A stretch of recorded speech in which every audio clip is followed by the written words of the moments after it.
No one told the new Omega healer which patient to avoid. She healed the Alpha King first. "Do not look him in the eye," the head nurse had hissed, her fingers bruising Andrea's arm. "Do not speak unless spoken to. Do not linger, and for the goddess's sake, if the beast begins to growl, you drop the tray and you run. Do you understand me, Omega?" Andrea Pergolesi had simply nodded, adjusting the heavy silver tray of salves and bandages. She didn't know which terrifying warrior occupied the royal suite at the end of the East Wing. She was new here, a transfer from the southern border clinics, dropped into the sprawling royal packhouse with zero orientation. No one had told her the name of the patient behind the heavy oak door. They had only told her he was dangerous, and they had practically shoved her toward it. The East Wing of the Winter Palace was suffocatingly quiet. Andrea's soft-soled shoes barely made a sound on the velvet runner. She was an Omega, yes, but more importantly, she was a healer. To her, a patient was a patient. It didn't matter if they were a rogue or a royal guard. Pain was the great equalizer. She paused before the towering oak doors. They were heavily scarred, deep gouges scoring the wood as if some massive beast had tried to claw its way out or in. The scent seeping from beneath the door was overwhelming. It was the sharp tang of copper and old blood, layered beneath a scent so potent it made her knees weak. Frost, pine needles, and the deep, rich musk of an alpha of immense power. It felt like standing on the edge of a sheer cliff in a blizzard. Taking a deep breath, Andrea balanced the tray on one hip and knocked twice. There was no answer. According to the head nurse, Madhus Grau, she wasn't supposed to wait. She was supposed to slip in, leave the supplies, and flee. But Andrea was a healer. If the patient couldn't answer, they might be unconscious, bleeding out, or worse. She pushed the door open. It groaned on heavy iron hinges, revealing a room swallowed by shadows. The thick velvet curtains were drawn tight against the afternoon sun. The only light came from a dying fire in a massive hearth.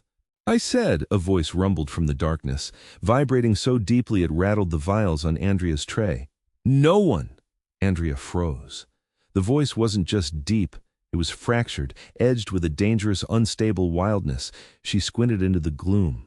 In the far corner, a massive figure was slumped in a high-backed leather chair. "I apologize," Andrea said, her voice steady despite the sudden racing of her heart. She didn't drop her gaze to the floor as an Omega was expected to do. "I have your fresh dressings." A low, guttural growl vibrated through the room. It was a sound that should have triggered her deepest prey instincts, sending her running for the hills. Instead, her healer's instinct kicked in. She heard the hitch of pain beneath the growl. She stepped further into the room, setting the tray down on a nearby table. "I'm not leaving until I change those bandages." The figure stirred. A massive hand, heavily scarred and wrapped in blood-soaked linen, gripped the armrest. He leaned forward, catching the dim light of the embers. Andrea's breath caught in her throat. It was Manfred Larsen, the Alpha King. He looked nothing like the majestic portraits hung in the southern clinics. His silver-blonde hair was matted with sweat and dried blood. His normally sharp, imperious features were hollowed by exhaustion, his skin a sickly gray pallor beneath a dark stubble. But it was his eyes that struck her most. Ice blue, glowing with a feral intensity, yet clouded with an agony that seemed to go much deeper than physical flesh. "You are new," Manfred rasped, his eyes narrowing as he scanned her. He noted the plain gray uniform of a low-ranking healer, the lack of a packmark on her neck. "And you are a fool." "I am Andrea Pergolesi," she replied, keeping her voice calm, a soothing murmur she used on frightened pups. "And I am here to do my job." She picked up a pair of shears and a clean roll of gauze from her tray and approached him. The sheer size of him was intimidating. He radiated a heat that was almost feverish, and the scent of distress was thick in the air. "Get out," Manfred ordered. It wasn't a roar, but a dangerous, quiet command. "Before my wolf decides you are a threat or prey." He wasn't bluffing. She could feel the volatile energy rolling off him, the king's beast thrashing violently just beneath his skin, agitated by the severe wound in his side. She could see it now, a vicious gash tearing through his shirt, the edges blackened and weeping. It wasn't just a physical wound, it reeked of dark magic, of wolfsbane and rot. "Your wolf is in pain," Andrea said softly, stopping just out of arm's reach. "He knows I am a healer. He won't hurt me." It was a bold claim, perhaps a stupid one. But Andrea had always had a strange, calming effect on distressed shifters. Manfred let out a harsh bark of a laugh that ended in a wet cough. "You presume to know my beast, Omega?" "I know pain," she corrected gently. She took another step closer. "And I know that if I don't clean that wound, the infection will reach your heart by nightfall." He looked at her, truly looked at her then. His ice-blue eyes met her warm hazel ones. She didn't flinch, she didn't cower. She just looked back with a fierce, quiet determination. For 2 years, since the ambush that had left him cursed and grieving, healers had come into this room trembling, smelling of terror. They dropped their supplies and ran, or they prodded at him with shaking hands, worsening his foul mood until he threw them out. No one had looked him in the eye and spoken to him like a man in need, rather than a monster to be feared. Slowly, agonizingly, Manfred leaned back in the chair, exposing the ruined expanse of his torso. "Do your worst, Omega." Andrea didn't waste a second. She moved in, her hands deft and professional. She cut away the ruined shirt, her expression impassive despite the horrific state of the wound. It was a jagged tear, clearly made by a poisoned blade. The flesh around it was necrotic, the veins spiderwebbing outward, pulsing black. "This will hurt," she warned, uncorking a vial of clear liquid that smelled sharply of herbs and alcohol.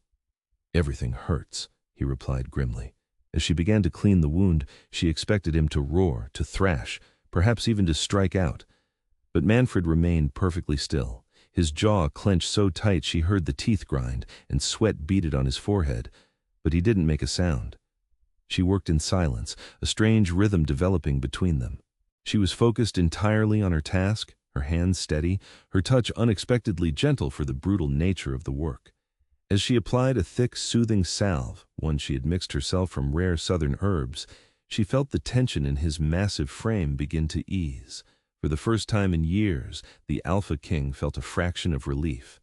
It wasn't just the salve, it was her. Her presence was like a cool, quiet stream in the middle of a raging inferno. When she finally finished wrapping the wound in clean, tight bandages, she stepped back, wiping her hands on a cloth. "You should sleep, Your Majesty," she said, gathering her ruined supplies. Manfred watched her, a strange, unreadable expression on his face. "You did not flinch." "You did not bite," Andrea countered smoothly. A ghost of a smirk touched the corner of his mouth, gone as quickly as it appeared. "Who sent you?" "Matus Grau told me to bring the tray to the East Wing," she answered honestly. "He didn't mention it was for the king." Manfred closed his eyes, leaning his head back against the chair. "Of course he didn't. They send the new ones to the slaughter." Andrea paused at the door, her hand on the heavy iron ring. "I don't think you're a slaughterer, sire, just a man who has been hurting for far too long." She slipped out the door, pulling it shut quietly behind her. Inside the darkened room, Manfred Larsson opened his eyes. For the first time in 2 years, the beast inside him was quiet. It wasn't pacing, it wasn't snarling. It was watching the door, waiting for the little Omega to return. The packhouse was a hive of gossip, and news traveled faster than a wolf at a dead sprint.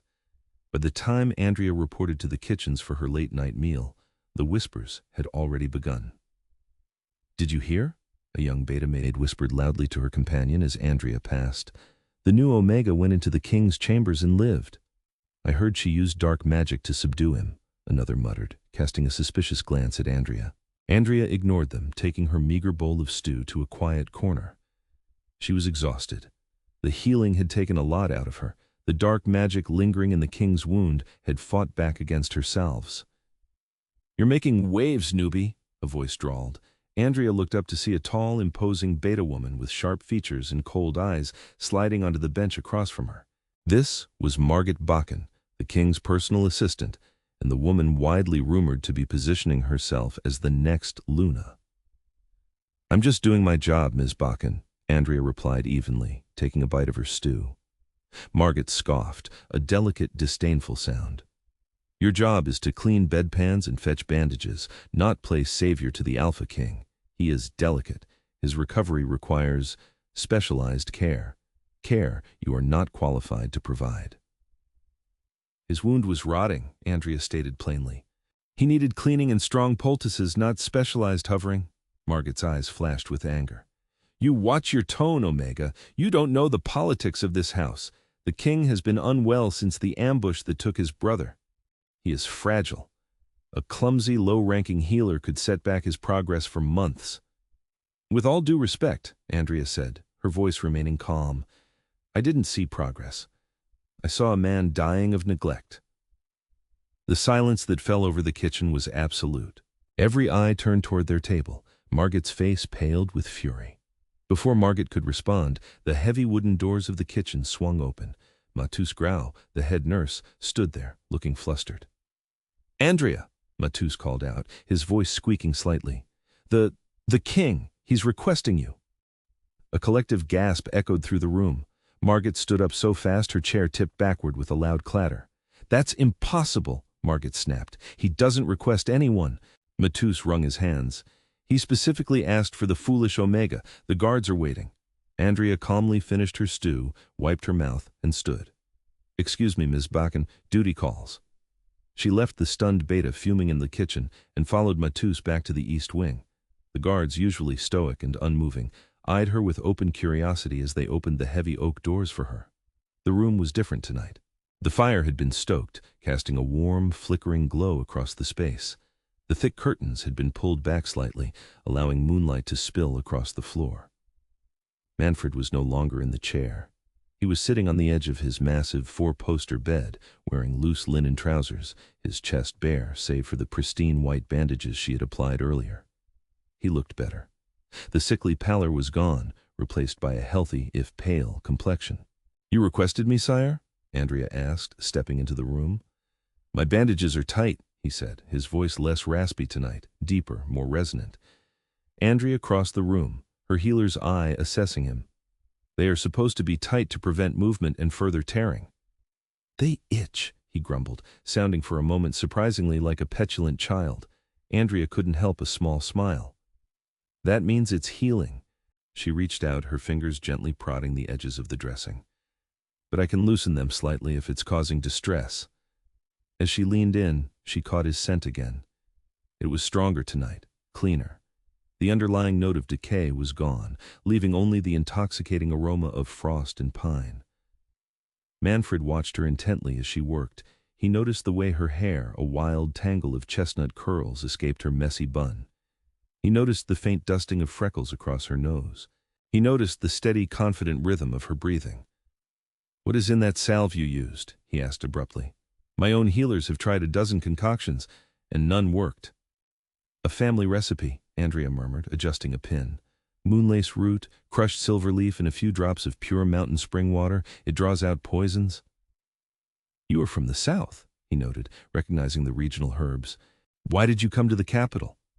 Andrea hesitated, her hands stilling for a fraction of a second. My clinic was shut down. The border skirmishes made it too dangerous. I was reassigned. She didn't tell him the whole truth.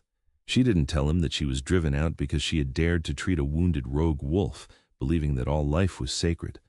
The capital was supposed to be a place to hide, to blend into the background.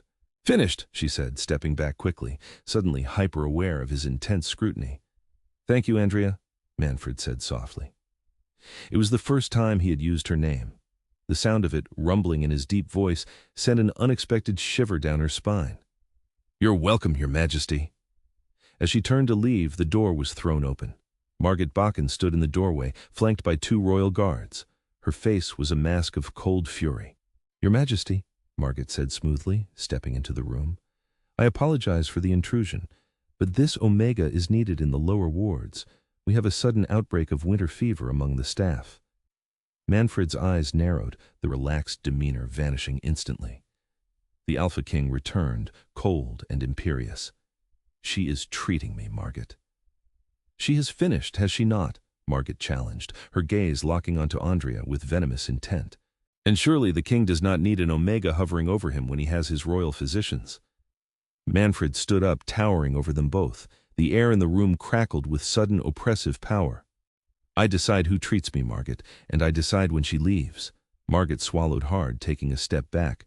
Of course, sire, I only thought— Do not think on my behalf, Manfred snapped. Leave us. Margit bowed stiffly, her face pale, and retreated, pulling the doors shut behind her. Manfred turned back to Andrea. The anger in his eyes faded slightly, but the intensity remained. It seems you have made an enemy, little healer. I am used to it, Andrea said quietly, picking up her tray. Good night, sire. This time she didn't look back as she left the room, but she could feel his eyes on her until the doors finally clicked shut. The next few weeks fell into a strange, uneasy rhythm. Andrea became the only healer allowed in the king's chambers. She visited him twice a day, once at dawn to change his dressings, and once in the evening to check his progress. To the rest of the pack, Manfred Larsen was a terrifying, unpredictable tyrant, broken by grief and poisoned by enemies unknown. But to Andrea, he was simply Manfred, a man in pain who was slowly, stubbornly healing. They talked.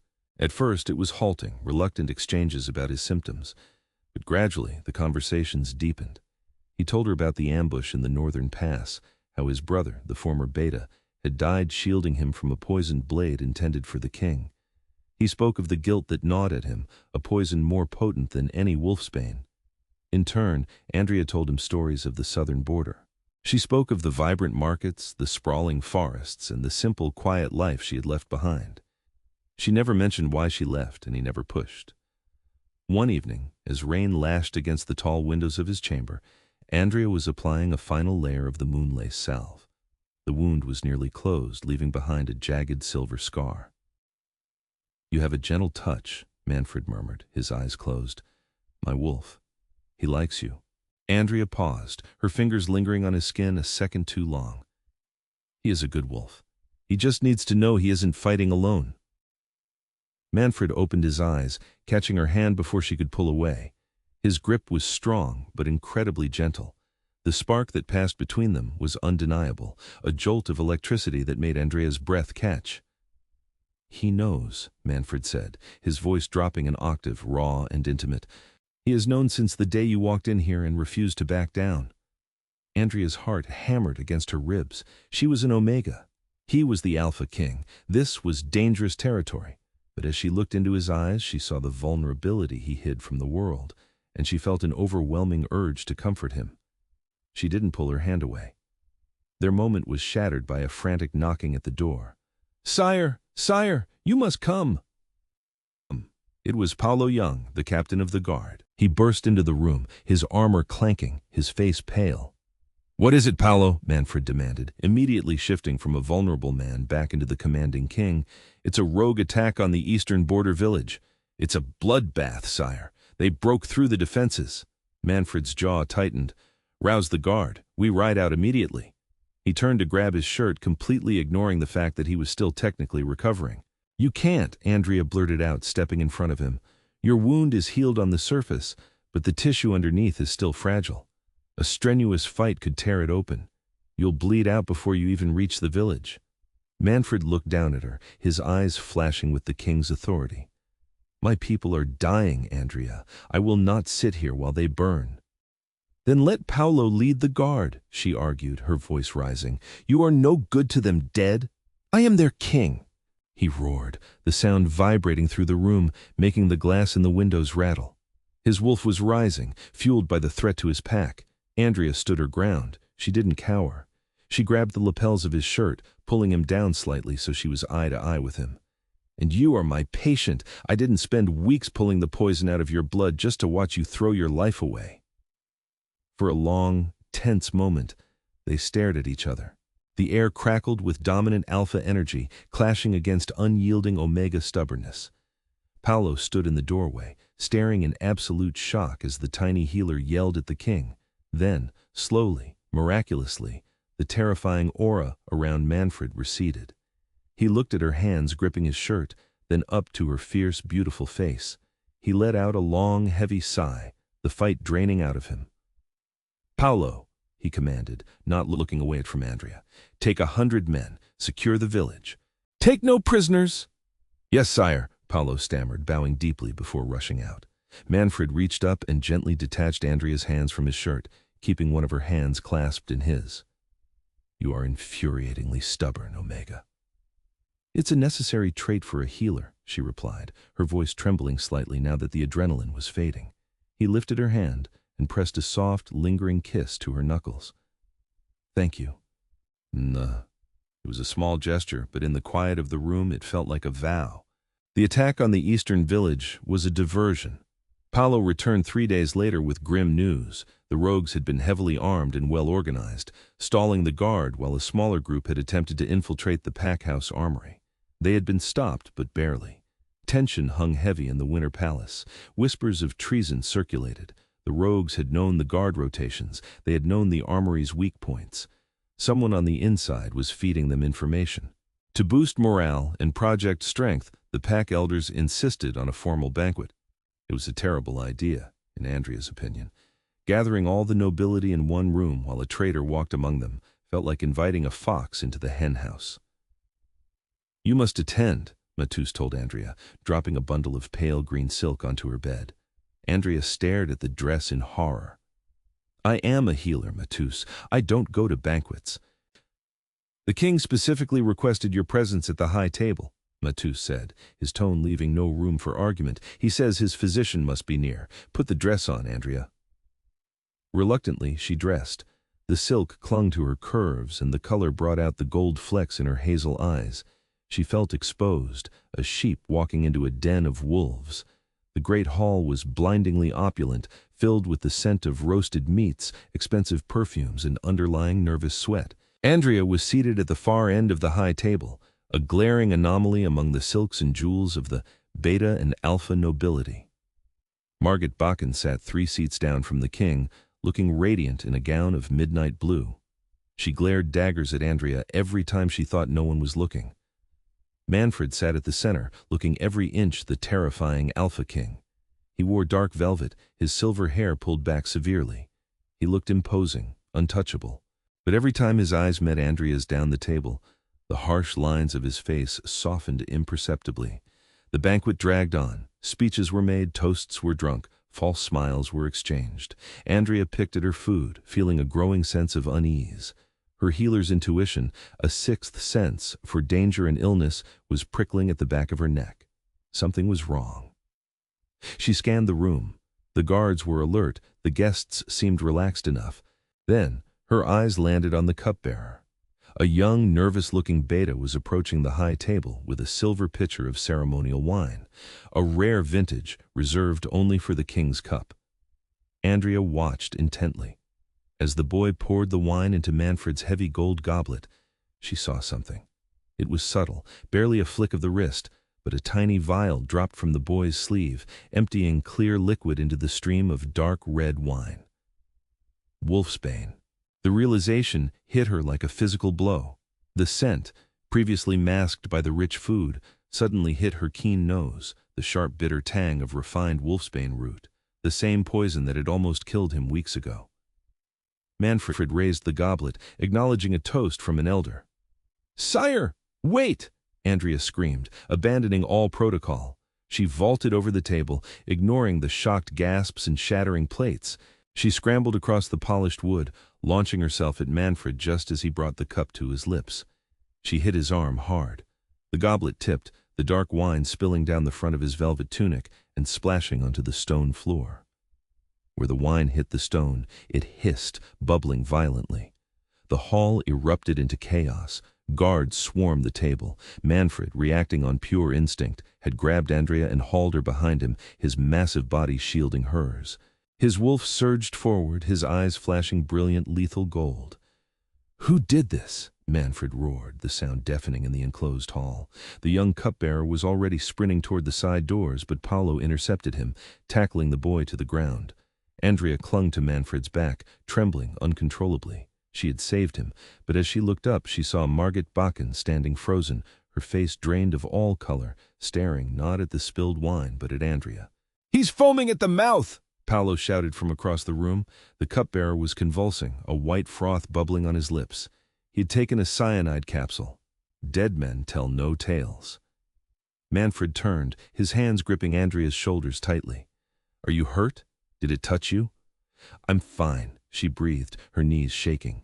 He pulled her into a tight, bruising embrace, burying his face in her neck, right over her scent gland. He inhaled deeply, grounding himself in her scent. Right there, in front of the entire court, the Alpha King showed a moment of utter vulnerability, clinging to an Omega healer. The whispers started immediately, buzzing like angry hornets. He pulled back, his eyes dark with fury as he surveyed the silent, shocked nobility. "The banquet is over. Clear the hall, and lock down the palace. No one leaves." As the guards began herding the guests out, Manfred kept a firm grip on Andrea's hand. He wasn't letting her out of his sight. The palace was on lockdown for 3 days. The air was thick with suspicion and fear.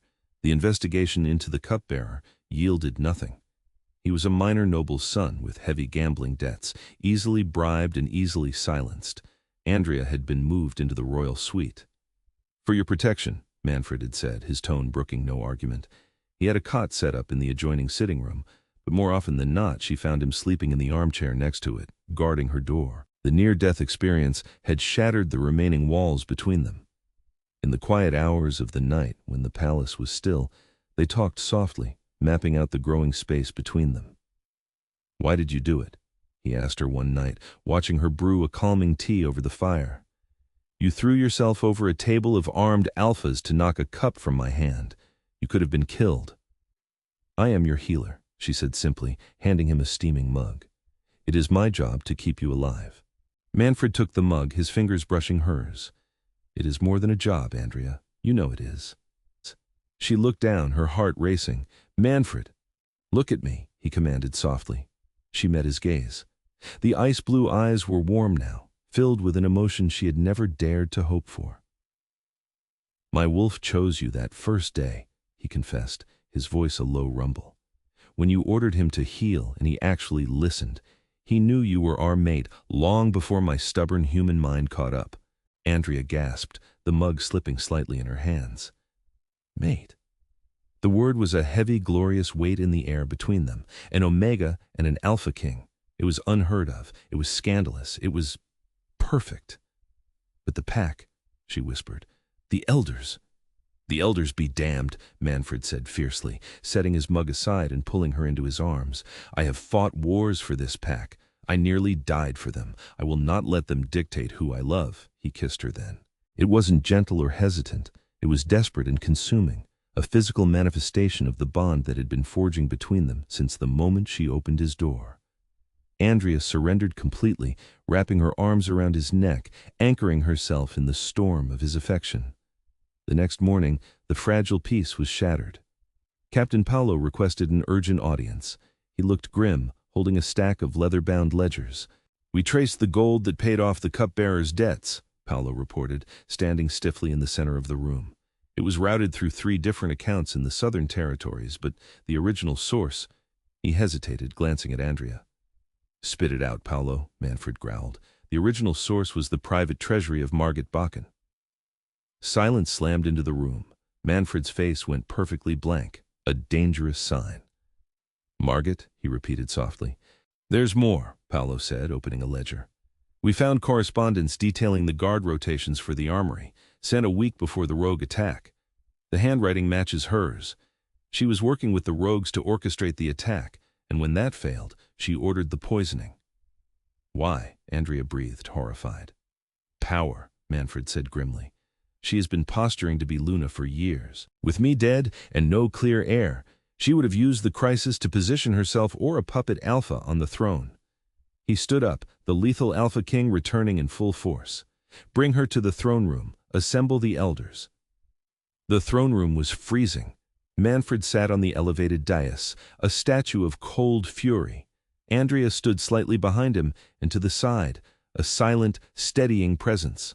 The guards dragged Margit in. She was fighting, her composure shattered, her hair disheveled. They forced her to her knees before the throne. "Margit Bakken," Manfred's voice boomed, echoing off the stone walls. "You stand accused of high treason, of orchestrating an attack upon this pack, and of attempting to assassinate your king." "It's a lie!" Margit screamed, looking frantically at the assembled elders. "The Omega planted the evidence. She's bewitched him. She's a spy from the south." "Silence!" Manfred roared, half rising from the throne. The sheer force of his Alpha command forced Margit's head down, her wolf submitting entirely to his power.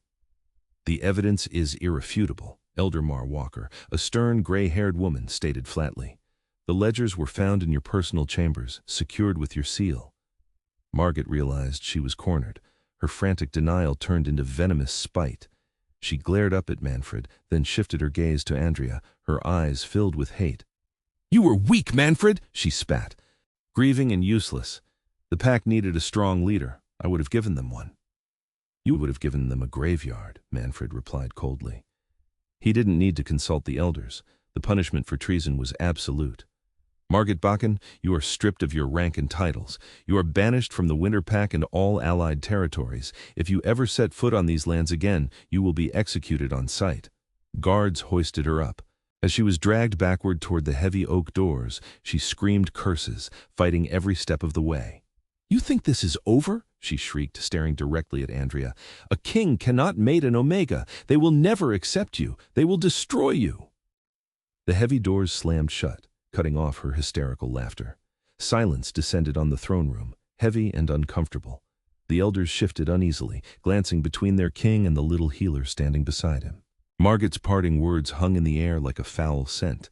The banishment of Margit stopped the immediate threat, but it left a fractured pack in its wake. The revelation that one of their highest-ranking betas had orchestrated an attack deeply unsettled the wolves. And then there was the issue of the king's new obsession.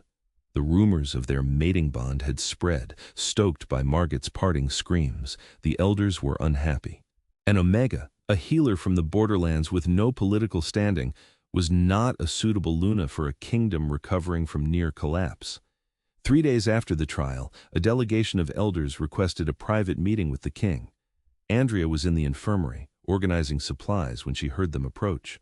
She stepped out into the corridor just as Manfred was turning the corner, flanked by Mar Walker, Matus Grau, and several other senior members. "Sire, we must discuss the matter of your succession and a suitable mate," Mar Walker was saying, her tone respectful but firm. "The pack is unstable. We need an alliance with the northern packs. Alpha Vulchek has a daughter." Manfred stopped dead when he saw Andrea. The stern mask he wore for the elders melted instantly.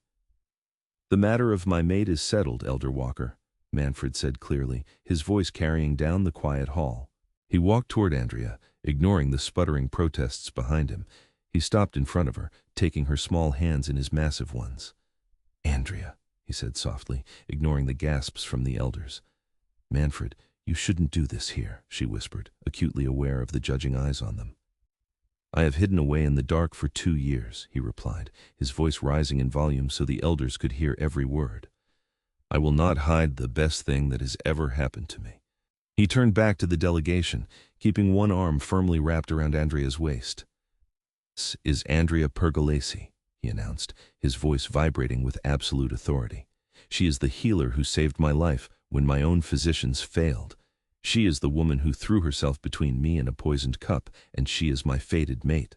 "But sire, she is an Omega," an elder, Rizard Vulchek, spluttered, looking horrified. "A Luna must be strong. She must command the pack."